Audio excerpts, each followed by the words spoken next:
വി.എസിന്റെ മരണത്തോടെ ഒരു യുഗം അവസാനിക്കുകയാണെന്ന് മുൻ എം.പി. എ. സമ്പത്ത്. എന്നും സാധാരണക്കാർക്ക് വേണ്ടി ജീവിച്ച വ്യക്തിയായിരുന്നു വി.എസ്. അച്യുതാനന്ദനെന്നും സമ്പത്ത് അനുസ്മരിച്ചു. യുഗമാണ് സഖാവ് വി.എസ്. അച്യുതാനന്ദന്റെ നിര്യാണത്തോടെ കടന്നു പോകുന്നത്. തന്റെ ബാല്യകാലത്ത് തന്നെ സാമൂഹികമായ ഉച്ചനീചത്വങ്ങൾക്കെതിരായിട്ടുള്ള പോരാട്ടം നടത്തേണ്ടി വന്ന ഒരു കുട്ടി,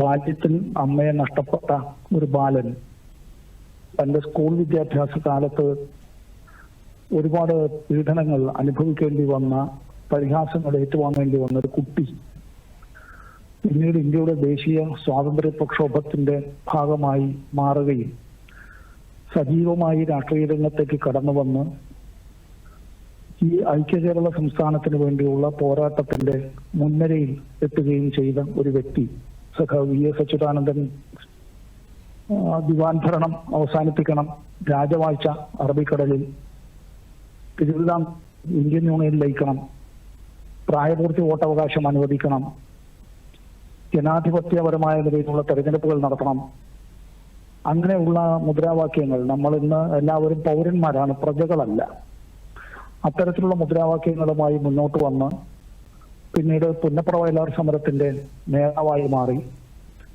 അതിനെ തുടർന്നുണ്ടായ അദ്ദേഹത്തിന് അനുഭവിക്കേണ്ടി വന്ന മർദ്ദനങ്ങളും അദ്ദേഹത്തിന്റെ ജീവിതം തന്നെ നേരിട്ടതായിട്ടുള്ള ഒരുപാട് വെല്ലുവിളികളുമുണ്ട്.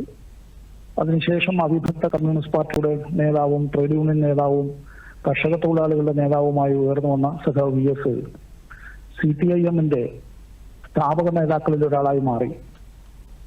അദ്ദേഹം പ്രവർത്തിച്ച വഴികളിലെല്ലാം വല്ലാതെ മുള്ളു നിറഞ്ഞതായ, കഷ്ടപ്പാടുകളും യാതനകളും നിറഞ്ഞതായ ആ വഴികൾ അദ്ദേഹം താണ്ടിയെത്തി ഇവിടെ നമ്മുടെ സംസ്ഥാനത്തിന്റെ മുഖ്യമന്ത്രിയും പ്രതിപക്ഷ നേതാവും ഒക്കെ ആയിരുന്നപ്പോഴും അദ്ദേഹം ഈ പാർലമെന്ററി ചുമതലകൾ വഹിക്കാത്ത നിമിഷങ്ങളിൽ CPIM-ന്റെ സംസ്ഥാന സെക്രട്ടറി ആയിരിക്കുമ്പോഴും, പൊളിറ്റ് ബ്യൂറോ അംഗമായിരിക്കുമ്പോഴും, കേന്ദ്ര കമ്മിറ്റി അംഗമായിരിക്കുമ്പോഴും എല്ലാം സാധാരണ മനുഷ്യരുടെ വിഷയങ്ങൾ ഏറ്റെടുത്തുകൊണ്ട് അത് ഒരു പോരാളി എന്നുള്ള നിലയിൽ, സേനാനായകൻ എന്നുള്ള നിലയിൽ അദ്ദേഹം അങ്ങനെ തന്നെ പ്രവർത്തിക്കുകയും പെരുമാറുകയും ചെയ്തത്. ഉന്നതമായ ചിന്തയും അദ്ദേഹത്തിന്റെ വാക്കുകൾ എപ്പോഴും സാധാരണക്കാരുടെ വാക്കുകളായിരുന്നു.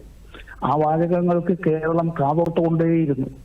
നീട്ടിയും കുറുക്കിയുമുള്ള അദ്ദേഹത്തിന്റെ പ്രസംഗങ്ങൾ അത് ഒരു പ്രഭാഷകൻ എന്നുള്ളതിനപ്പുറം മനുഷ്യന്റെ ഉള്ളറിഞ്ഞുള്ള വർത്തമാനങ്ങളായിരുന്നു.